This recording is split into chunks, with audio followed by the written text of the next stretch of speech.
हिंदी कलम में फिर से आपका एक बार स्वागत है। ये वीडियो विशेष रूप से सीटेट से संबंधित है। आज इस वीडियो में जानेंगे कि आज यानी 29 दिसंबर 2022 को किस तरीके से प्रश्न पूछे गए थे, यानी कौन कौन से प्रश्न पूछे गए थे पेपर 1 में और पेपर 2 गणित और विज्ञान में किस तरह के प्रश्न पूछे गए थे, उसका पैटर्न क्या था, क्वेश्चन का लेवल क्या था और आगामी जो एग्जाम की तैयारी कर रहे हैं उन्हें क्या कुछ करना चाहिए, इसके बारे में चर्चा करेंगे। तो हमारे साथ मौजूद हैं अंजलि सिंह जी, जो बक्सर जिले की हैं और आज उन्होंने एग्जाम दिया था पेपर 1 का भी और पेपर 2 का भी। पेपर 2 में आपका गणित और विज्ञान था। तो सबसे पहले उनका वेलकम कर लेते हैं। अंजलि जी, स्वागत है आपका हिंदी क्लब में। Thank you sir. Anjali ji, आज आपने पेपर 1 भी दिया था, पेपर 2 भी दिया था। तो सबसे पहले हम चर्चा करना चाहेंगे पेपर 1 के बारे में कि पेपर 1 में किस तरह के प्रश्न पूछे गए थे, वो स्टार्टिंग से बताइएगा सब्जेक्ट वाइज। Okay sir.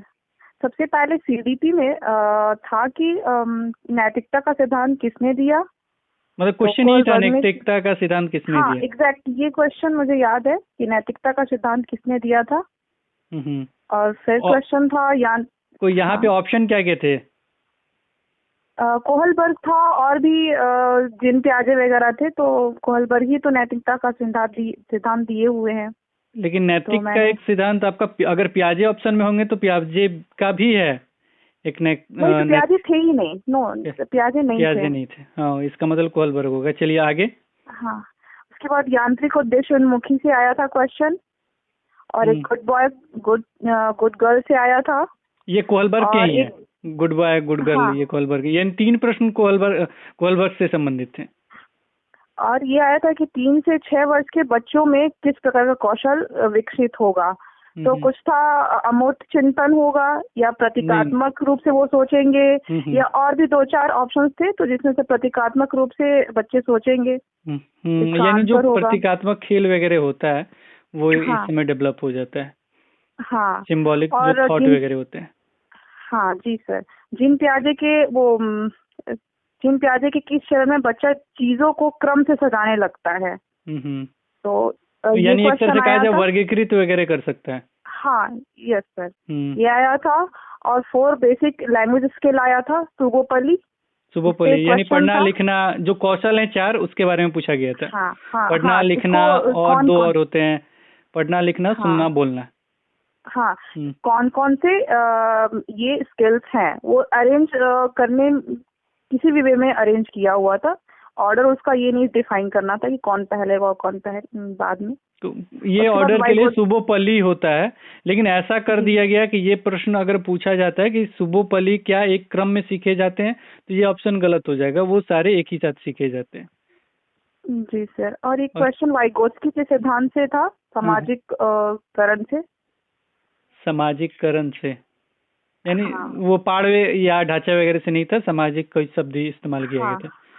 ठीक है, यानी देखा जाए 3 क्वेश्चन आपके प्याजे से, 3 क्वेश्चन आपके कोहलबर्ग से और 1 क्वेश्चन आपके वाइगोत्स्की से हैं। वाइगोत्स्की से। जी सर। उसके बाद अब ईवीएस में था कि आंध्र प्रदेश का और डांस कौन सा है, तो कुचिपुड़ी ये क्वेश्चन आया था। फिर केरला का कथकली, नहीं कर्नाटका का कथकली था और 1-2 था, 2 ऑप्शन में था, वो मुझे याद नहीं। तो आंध्र प्रदेश का कुचिपुड़ी आंसर सही होगा। अच्छा, कोई ये मिलान करने वाला था कि क्या था ये क्वेश्चन? इसमें से करेक्ट कि कौन सा डांस किस स्टेट से सही लिखा गया है। अच्छा, 4 ऑप्शन थे, चारों का एक क्रम में दिया हुआ था। हाँ, जिसमें से राइट बताना था, तो आंध्र प्रदेश का कुचिपुड़ी। आगे उसके बाद एनसीएस से क्वेश्चन आया था। एक एनसीएस वाला क्वेश्चन एग्जैक्ट याद नहीं।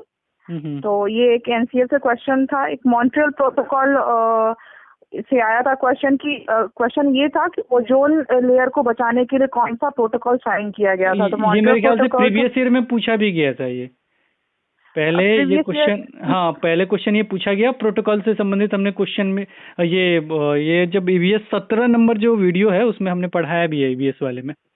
अच्छा, तो प्रोटोकॉल वगैरह ये क्वेश्चन आ रहे हैं और निश्चित रूप से ओजोन से संबंधित है, ओजोन वाला ही क्वेश्चन आया है प्रीवियस ईयर में।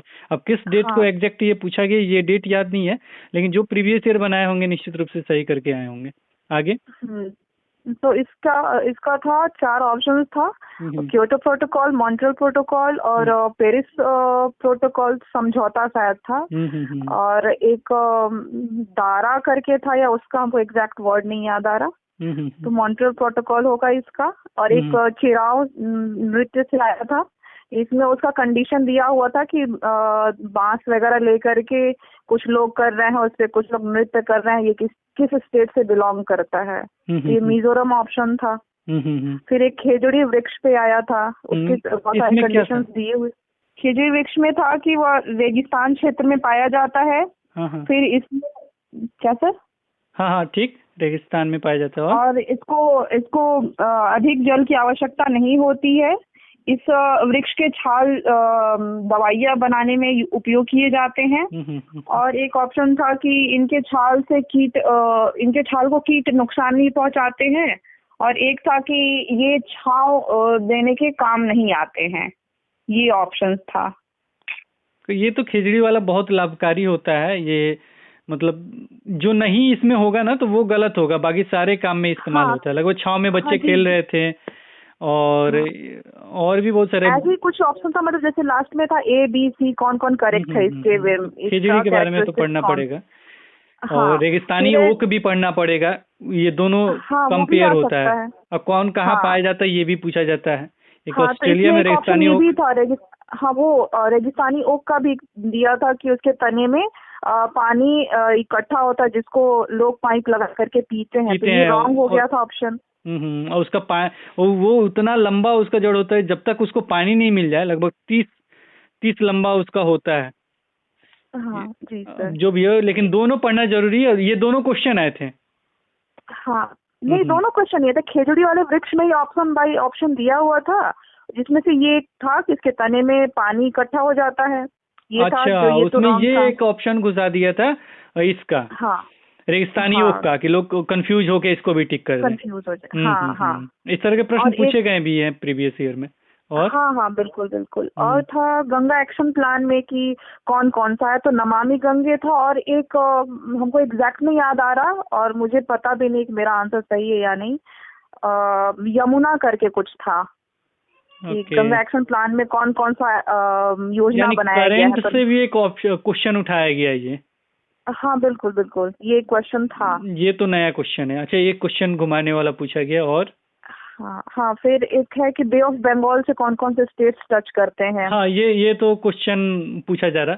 ये बंगाल वाला भी है, और आपका मध्य प्रदेश से भी है कि मध्य प्रदेश से कौन कौन से स्टेट टच करते हैं। ये दूसरा क्वेश्चन था। एक है ग्रीन हाउस से कौन कौन से गैस एमिट होते हैं। तो एक कार्बन डाइऑक्साइड था, एक N2O था, और एक तीसरा था मीथेन था, और एक चौथा था N2 था। ये 4 ऑप्शंस थे उसमें। ये एग्जैक्ट याद है मुझे। और एक पेट्रोलियम से था कि पेट्रोलियम से हमें क्या क्या मिलता है। एक में ऑप्शन था मोम और डीजल, और एक मुझे नहीं याद मतलब ये एक साथ दिया हुआ था एक लाइन में कि ये 3 चीजें ऑप्शन ए में था। फिर ऑप्शन बी में और भी 3 चीजें थी, सी में भी और 3 चीजें। ये जो सारे प्रश्न है ना, टोटल प्रीवियस ईयर के प्रश्न है। अच्छा। ये टोटल पूछे जा रहे हैं वहीं से। और मेरे ख्याल से ये जो हिंदी क्लब पे पढ़ाया गया 17 नंबर वीडियो, उसमें निश्चित रूप से है ये सारी चीज। जी सर। और अब हिंदी से सर। हिंदी अच्छा, एक है और एक है दिशा ज्ञान के लिए इनसे किन चीजों से हम दिशा ज्ञान प्राप्त कर सकते हैं। तो और 3 ऑप्शंस थे, वो याद नहीं, बट एक मैप था। तो मैप से हम लोग दिशा ज्ञान ले सकते हैं, ऐसा हम लगा के आए हुए हैं। 3 ऑप्शन से हम नहीं फाइंड कर सकते किससे हम डायरेक्शन मिल सकता है हमें। तो एक दिशा ज्ञान से था। दिशा सूचक वगैरह ऐसा कुछ नाम नहीं था। दिशा ज्ञान मतलब हम बता तो रहे हैं कि जैसे उसमें क्वेश्चन था कि इन 4 ऑप्शंस में से किससे 4 ऑप्शन में दिशा सूचक वगैरह कुछ ऐसा कुछ ऑप्शन नहीं था। दिशा सूचक यंत्र वगैरह नहीं, ऐसा कुछ नहीं था। तो हमको मैप ही लगा। मैप पे होता है ना नॉर्थ साउथ वेस्ट, तो फिर मैप ही हम लगाए। लेकिन क्वेश्चन किस तरीके से है ये भी पूछा जा सकता है। मान लीजिए अगर कहीं भटक गए हैं आपको मैप दे दिया जाएगा तो मैप से आप निकल नहीं पाएंगे वहां से बाहर।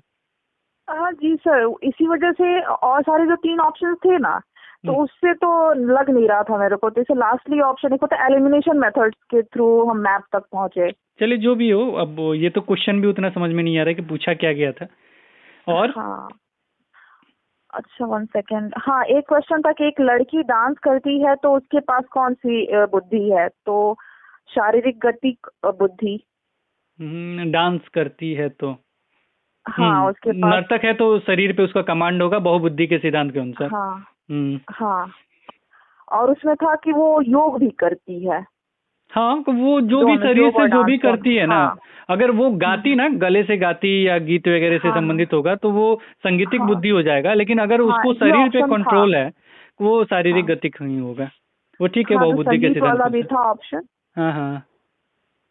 और हिंदी में अब है कि सही निगाह से पढ़ना या गहन तरीके से पढ़ना, ये किस तरह का कौशल है, ये आया था। हाँ हाँ। तो पठन वैकल कौशल है, एक वाचन कौशल है, और दो नहीं याद है। हम्म। तो ये पठन कौशल होगा। एक अपसारी क्वेश्चन से क्वेश्चन आया था। अपसारी। फिर हाँ, अपसारी से बेबलिंग क्या से था? आया था। मतलब उसमें कि था कि दो साइट्स दे दिया था, ऐड करने के लिए बोल रहा था, और एक ऑप्शन में था कि दो नंबर्स दे दिए थे, उसके बीच में अभाज्य संख्या बताने को कहा था। अच्छा, और इसका एक मतलब अपसारी से ये पूछा था कि अपसारी का मतलब हो गया कि ओपन एंडेड, यानी हाँ हाँ, जो भी बिल्कुल चार बिल्कुल। क्वेश्चन, चार ऑप्शन थे, चारों में से एक ऐसा ऑप्शन होगा जिसके एक से हाँ अधिक उत्तर होंगे। जैसे हाँ, दो जिससे गुणे हम दो लोग बराबर रचनात्मक चार, तरीके से सोच ये सकते हैं। बंद वाले हो गए, क्लोज्ड वाले हो गए, हाँ अभिसारी हाँ, हो गए। यस। जी जी जी। हाँ, तो जिसका तो एक अब उत्तर सारी होगा से तो आया था। ठीक है। और एक बेबलिंग बेबलिंग से आया था कि एक ही वर्ड को जब बच्चा रिपीट करता है तो ये कौन सा हुआ, तो बेबलिंग इसका हो ये जाएगा। एक ही शब्द था कि क्या था? एक ही अक्षर, एग्जैक्ट अक्षर नहीं था, बता हाँ, पाएंगे तो सर। वो हो सकता है, वो बड़बड़ाना कहते हैं इसको। हाँ हाँ, वही वही हम्म। उसी से आया था। और पठन इसमें भी एक वैकल्य कंडीशन से। था, पिछली बार पूछा हाँ। गया था कि दो शब्द जब वो उच्चारित करता है ना तो वो अलग हो जाएगा, ये पूछा भी गया था प्रीवियस ईयर नहीं में। नहीं, शब्द नहीं था, ये मेरे को पूरे अच्छे से याद है, शब्द तो नहीं, नहीं दो था। दो की बात कर रहा हूँ, एक की नहीं बात कर रहा हूँ मैं। हाँ, और हाँ। और पठन वैकल्य से आया था, 3 था। अब ये हम नहीं बता पाएंगे कि फेज 1 में था या फेज 2 में था। 3 लेकिन क्वेश्चन आया था। डिसलेक्सिया से आया था, और दूसरे क्वेश्चन में था डिस्ट्रैक्सिया या डिस्फ्रेजिया। ये दोनों में कंफ्यूजन था, लेकिन इन दोनों से रिलेटेड क्वेश्चन आया था। यानी जो भी आपका डिसलेक्सिया है, डिसकैलकुलिया है, ये सारी चीज पढ़ के जाना चाहिए बच्चों को। और हाँ बिल्कुल, डिस्फेजिया और डिस्ट्रैक्सिया खास तौर से। तो डिस्ग्राफिया, एक बार। डिस्पेजिया। हाँ, डिस्प्रेक्सिया और डिस्फेजिया। ये लास्ट वाला कब? हाँ, हिंदी वाले प्रीवियस ईयर में इसका उत्तर मिल हाँ जाएगा। और हाँ, तो अधिगम विकार से लगभग 2 क्वेश्चन आए थे। और ये फिर मैथ्स में है। हाँ, मैथ में ज्यादा हमको याद नहीं। वैसे एक जियो बोर्ड से आया था कि जियो बोर्ड से हम किस तरह की चीजों को पढ़ा सकते हैं, तो आकृति वगैरह। और दूसरा था कि कुछ सेंटीमीटर में दिया था, कुछ किलोमीटर में दिया था, और कुछ मीटर में दिया था। उसको मीटर में ऐड करके बताना था सबको। मीटर में ऐड करके बताना? अच्छा, सबको मीटर हाँ, में मतलब सबको कन्वर्ट करके। हाँ कन्वर्ट करके फिर जोड़ के तब निकालना है। हाँ हाँ हाँ, बिल्कुल। हाँ, और तो एक ये था तो कि निकालना आना चाहिए। 96 के गुणनखंडों का योग। अच्छा, ये 96 पूछा के था। गुणनखंडों का योग। हाँ, कि तो क्या उसका गुणनखंड निकाल देना चाहिए, आराम से नहीं हो जाएगा ये। और हाँ, और बस मैथ्स का अभी तक फिलहाल इतना ही याद आ रहा है। और इंग्लिश में 2 इसका है। मतलब गुणज, पिछली बार भी गुणज और गुणनखंड के बारे में पूछा गया था, तो दोनों में अंतर बच्चों को जरूर पता होना चाहिए, गुणज क्या है, गुणनखंड क्या है। हाँ बिल्कुल बिल्कुल। गुणनखंड हाँ, तो यानी जो भी गुणनखंड चीज है पूछा था। उसका खंड, अलग अलग टुकड़ा। हाँ हाँ, फैक्टर्स। उसके फैक्टर। हाँ, और एक निपुण से रिलेटेड क्वेश्चन आया था कि निपुण का इंग्लिश मेन में? मोटिव क्या है।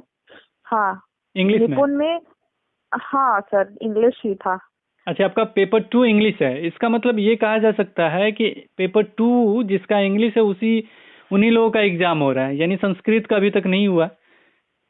पता नहीं, अब इसके बारे में नहीं पता हमको। क्योंकि कल भी बातचीत जो हुआ था, जितने भी बच्चे थे सबसे यही हो रहा था। ऐसे चलिए, और बताइए, निपुण के बारे में निपुण पूछा से गया था था। कि इसका मेन मोटिव क्या, किस चीज के लिए निपुण किया गया है। तो हम तो सर ये लगाए हैं कि 3 साल तक बच्चों को 45 से 60 वर्ड बोलने आ जाना चाहिए। मेरे हिसाब से ये आंसर था, तो हम यही आंसर लगाए हैं, और हमको याद नहीं। ओके। और दूसरा क्वेश्चन था एक्सटेंसिव रीडिंग से था कि एक्सटेंसिव रीडिंग किस तरह का रीडिंग है, क्वेश्चन था। बस अभी इतना ही हमको याद है। ये पेपर 1 में यानी इतने सारे क्वेश्चन पूछे गए हैं। और एक चीज हम सभी को नीचे, जैसे मैं जो भी प्रीवियस ईयर बना रहे हैं उनको पता चल गया होगा कि क्वेश्चन कहाँ से आ रहे हैं। दूसरा चीज कि जो भी नए मतलब नए हैं, अभी तक तैयारी नहीं की है, उनसे हम एक बार जरूर कहेंगे कि कोई भी नोट्स वगैरह देखने से अच्छा है कि अभी 9 तारीख को एग्जाम है, अब लंबा टाइम है को आपको क्लास 3 का, क्लास 4 का और क्लास 5 का आसपास नाम से बुक आता है। एक दिन में एक बुक खत्म हो जाएगा आराम से। उसको एक बार आराम से पढ़ लीजिए, कोई भी नोट्स पढ़ने से पहले उसको पढ़ लीजिए। क्लास 3 का, अगले दिन क्लास 4 का और क्लास 5 का, 3 दिन में खत्म और 3 दिन में उसको रिपीट कर डालिए, तो निश्चित रूप से आपका फिक्स हो जाएगा इसमें, निश्चित रूप से आपका फिक्स हो। और मुझे ये लगा कि जैसे सीडीपी में 1 से 5 जो चैप्टर है ना, हाँ, इसको अगर अच्छे से जो समझ लिया ना, तो वो पेपर 1 और पेपर 2 का जो सीडीपी है वो बहुत अच्छे से क्लियर हो जाएगा, नो डाउट। और पेपर 2 का जो सीडीपी था वो पेपर 1 से ज्यादा इजी था। पेपर 2 का सीडीपी इजी था? हाँ, ऐसा हमको लगा। वो सारे सिद्धांत वगैरह पे थे, कोहलबर्ग वगैरह, जो ये पढ़ लिया, कोहलबर्ग हो गया या फिर जीन पियाजे हो गया। अच्छा, रूढ़िवादिता वगैरह से क्वेश्चन नहीं था कुछ? लैंगिक पूर्वाग्रह या रूढ़िवादिता? हाँ, रूढ़िवादिता से भी था, सॉरी सर, हाँ ये रूढ़िवादिता से भी था। अब बच्चे त्रुटि वगैरह करते हैं ये सारे प्रश्न। सॉरी सर, चॉम्स्की से भी था कि इनिएट होता है ना, उनमें कैपेबिलिटी होती है लैंग्वेज को ग्रहण करने की, जन्मजात क्षमता होती है। हाँ, इससे भी क्वेश्चन था। अच्छा, और एक स्कीनर से भी था। हमको ऐसा लग रहा है कि वो स्कीनर से भी था कि नकल करके, हमको एग्जैक्ट नहीं याद आ रहा, बट हमको अनुकरण से संबंधित होगा। नकल मेरे ख्याल से डायरेक्ट नहीं देना चाहिए, अनुकरण शब्द ही इस्तेमाल कर सकते हैं स्कीनर का। जी सर, हाँ ऐसा था ये क्वेश्चन। मतलब निकलता अनुकरण में क्या दूसरे का नकल करना है मेरे ख्याल से, जो भी यूज कर रहे हैं वो वर्ड। हाँ जी सर। इसका पेपर 2 का मैथ्स का लेवल थोड़ा सा था ट्रिकी, कैलकुलेटिव था। और साइंस कैसा था? साइंस भी था। अगर जो बेसिक तरीके से अच्छे से पढ़ा है साइंस, तो वो तो कर लेगा, कोई दिक्कत नहीं होगी। बेसिक तरीके से जो पढ़ा हुआ है। कोई क्वेश्चन वगैरह याद नहीं है साइंस के आपको? हाँ है, जैसे लिटमस पेपर से कैसे, लिटमस पेपर से हम क्या फाइंड कर सकते हैं। गुड, तो ये एनसीईआरटी बुक में है आपका? मेरे ख्याल से क्लास 6-7 में है। और हाँ, ये पेपर 2 में था, एग्जैक्ट हमको याद है। ये पेपर 2 में ही आएगा क्योंकि ये साइंस में है, 6 to 8 के बीच में है। जो पढ़े होंगे उन्हें निश्चित रूप से पता होगा। और ये पूछा जाता हुआ प्रश्न है, बहुत बार पूछा गया है, प्रीवियस ईयर में भी और जैसे सब में था ना, 4 ऑप्शंस दिए थे, वर्गीकरण, ये लिटमस पेपर और भी 2 थे। इन सब में से वो करके 2 ऑप्शंस दिए हुए थे और पूछ रहा था कि इसमें से कौन सा ऑप्शन सही बताया गया है, कि जिसमें 2 एग्जाम्पल्स थे, ये वर्गीकरण के हैं, 2 एग्जाम्पल्स जो है जिससे हम लिटमस पेपर से हम फाइंड कर सकते हैं, ऐसे करके क्वेश्चन था। यानी सूचक वगैरह बारे में पूछ सकता है कि कौन कौन से सूचक है। हाँ, जिससे मतलब लिटमस पेपर से हम क्या फाइंड कर सकते हैं, इसकी हेल्प से हम क्या निकालते हैं। और 2 एग्जाम्पल्स था, उसमें वर्गीकरण से था कि ये वर्गीकरण के एग्जाम्पल्स हैं, ऐसे करके क्वेश्चन था। और एक मैथ्स में था, कॉन्ग्रुएंसी वाला था, कॉन्ग्रुएंसी कि 2 साइड्स का वैल्यू दे दिया था और एक 90 डिग्री दिया था, दोनों में राइट एंगल ट्रायंगल थे, तो उसको सजाना था कि कैसे इसको हम कॉन्ग्रुएंसी में एक वे में सजाया जाता है ना, तो कौन सा इसमें से राइट है। ABC कॉन्ग्रुएंट DEF होगा या फिर BAC कॉन्ग्रुएंट EFD, ऐसे वगैरह वगैरह करके था। कॉन्ग्रुएंसी अरेंज करना था। और एंगल्स वगैरह से भी था कि 3 एंगल्स दे दिए थे और 2 साइड्स दिए थे, और उससे पूछ रहा था कि इसमें से चारों ऑप्शन में बताओ किससे रेक्टेंगल बनेगा, फॉर्म हो सकता है रेक्टेंगल। ये पेपर 2 में था। और ये फिल्म इसमें आया था, बेलन का वॉल्यूम ये दिया था, वक्र पृष्ठीय क्षेत्रफल दिया था, उससे हमको वॉल्यूम निकालना था। ये सब तो प्रश्न रहते हैं, मैथ में तो है ही, एनसीईआरटी बुक में भी है सारा कुछ, और पूछा जाता भी रहा है। हाँ। और साइंस का और कोई क्वेश्चन? अभी तो याद नहीं आ रहा सर। चलिए ठीक है, इतना आपने बताया। को एक ही चीज़ हम कहेंगे कि देखिए साइंस तो पढ़ना अब बड़ा ये होगा, क्योंकि 3 बुक हैं। क्लास 6 तो आपका एक दिन में समाप्त हो जाएगा, लेकिन क्लास 7 और 8 के लिए थोड़ा सा टाइम देना होगा। अगर नहीं पढ़े हैं तो एक बार देखें, और प्रीवियस ईयर पेपर 1 हो या पेपर 2 हो, प्रीवियस ईयर आपको ऑफिशियल आंसर की के साथ जरूर बनाना है। और हिंदी क्लब के वेबसाइट पे भी हमने फ्री में डाला है। वैसे भी आज जो स्लो चल रहा था, आज से मेरे ख्याल से फास्ट भी चलेगा निश्चित रूप से। वहाँ पे फ्री में आप टेस्ट दे सकते हैं। और अंजलि जी, आपने इतना समय दिया हिंदी क्लब को, इसके लिए बहुत बहुत धन्यवाद। Thank you sir. तो फिर मिलेंगे एक नई वीडियो के साथ, तब तक देखते रहें, बने रहें हिंदी क्लब पे। धन्यवाद, बाय बाय। बाय।